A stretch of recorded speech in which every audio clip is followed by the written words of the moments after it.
Tungkol saan to? Chico River loan. Oh, what about the Chico? What's the question?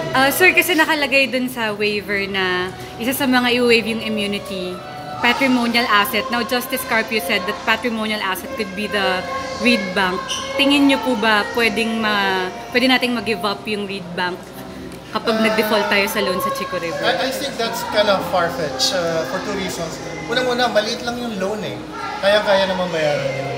Secondly, assuming for the sake of argument na baka mayroong delay or default, I'm sure that there are mechanisms in place which will take care of that situation, like probably restructuring of the loan, or maybe kung there's an arbitration clause, then we go to arbitration first.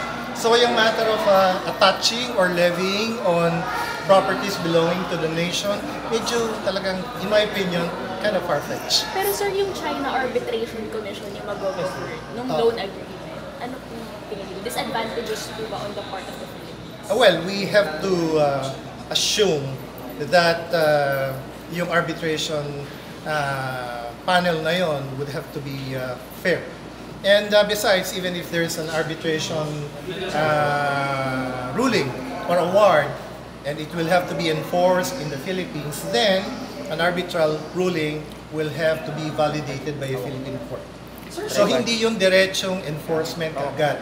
Any foreign judgment, including an arbitral ruling, will have to be enforced by a petition in the proper Philippine court. So dadaan pa yun sa ating judicial system. It's not as if pag may ruling ang arbitral panel, diretso na kagad yun ang execution. Sir, but is reed bank considered a patrimonial asset? May definition ang ating what is considered as patrimonial property and what properties ng state which are inalienable, no? So it's really hard for me to say at this time whether that kind of property is patrimonial in character. That may have to be also determined by the courts. Sir, is there an option, sir, dun sa contract na hindi na ilagay sa patrimonial assets as collateral? Could it have been taken out? Or kailangan talaga? I'm sorry, but I have not actually seen and read the contract. Kaya I don't know whether you have seen it, but is there a provision on collateralizing or making patrimonial property as our collateral for the loan? Sir, parang i-waive ang immunity on category except patrimonial assets. Except patrimonial assets, because that patrimonial properties belong to the state as a sovereign, no? Kaya hindi siya talaga pwedeng magamit for purposes of execution of a foreign judgment. But I think we're just really jumping the gun. We're parang too well ahead of what may happen. I think it's we really don't have much to worry about because the amount of the loan is just something like less than 100 million, and relatively speaking, that's a small amount.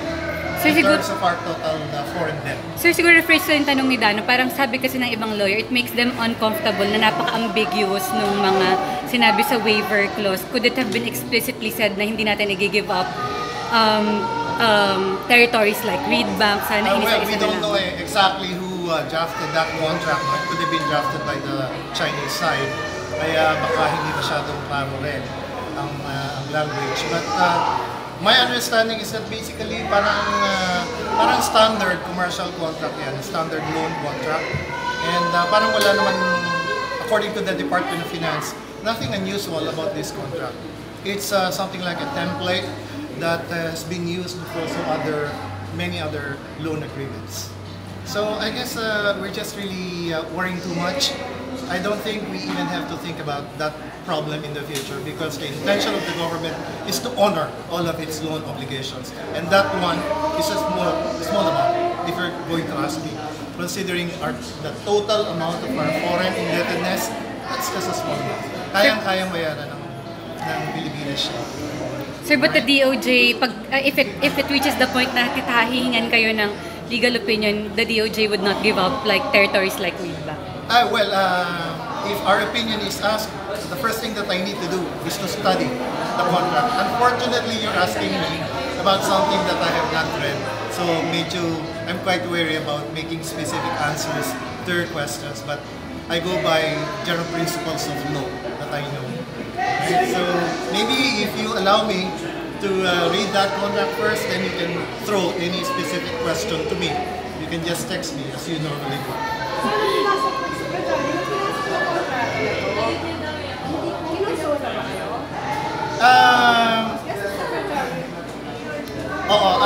Ang nagganon yan, if I'm not mistaken, is the Department of Finance.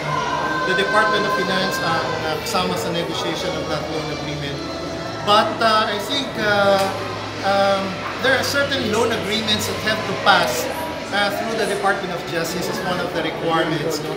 I'm not too sure about this one, but I guess we did also submit our comment on this one, but maybe not during my time. I'm not too sure. I have not seen that particular loan agreement. Wala kayong memory of having been consulted as Justice Secretary for this particular For this particular loan, I don't remember. But there are so many foreign loan agreements that we enter into where the Department of Justice's comment is secured by the Department of Finance before finalizing the contract. Like what agreement? Katulad po ng anong agreement? Yeah, so many, like multi-million dollar loan agreements with JICA or with even the Chinese financing or bank companies na nag-extend ng financial assistance to the government or loans in connection with the Build program of the Philippines. Malalaki po ang kontrata nyo. Malalaki yan. That's why so many requirements are required, like monetary board approval, stuff like that, and of course legal opinion from the Department of Justice. So sir, why wasn't the DOJ involved sa Chico? I'm not too sure. We might have been consulted. It's just that I don't really remember whether this is one that actually went through the Department of Justice for study. So kung maring hindi ko siya maalala, dahil wala namang talagang kaiba. Parang this is really more of a standard commercial or loan contract that we have been entering into in so many other instances in the past. Sir, Kaya parang it's not really a big deal. sir, could you name a Small specific amount lang. specific loan agreement in the past na parehong-pareho lang din naman No, sa Chico? I wouldn't be able to give an answer to that question right now. May mga minor differences din naman kasi. Yes, Right, but yung mga basic yung mga- conditions are the same. Yeah, except that sometimes nababago with respect to the interest rate, baka merong fraction of a difference, or maybe the terms of payment, maybe a longer period or a shorter period as the case may be. So, minor variations, but by and large, the most important elements or terms or conditions of the contract, they do not vary substantially. Sir, may past loan agreement po ba na meron ding waiver ng immunity ng patrimonial I asset? cannot answer the question. I have to check. I'm sorry, Lian. I have to check on that. Secretary, ano pong kontrata ng Pilipinas sa China ang nakato sa inyong legal opinion? Marami na eh. Oo, marami na. And this involves basically yung mga infrastructure projects natin. Financing our infrastructure projects. One of the requirements is a legal opinion. This is a requirement imposed by the creditor, either by the Chinese government or a Chinese technical assistance or financial assistance company. These are the entities with which we enter into loan contracts. But I'm just wondering why this is parang not remember. Sorry. Ba't paano po yata hindi sa Bakit hindi nyo raw natatandaan ito? Hindi kasi marami yan eh. Just couldn't really remember kung which particular project I recently looked into. It's our legal staff. It's the office of the Chief State Counsel. And normally, wala naman ako nakikita anything na parang extraordinary.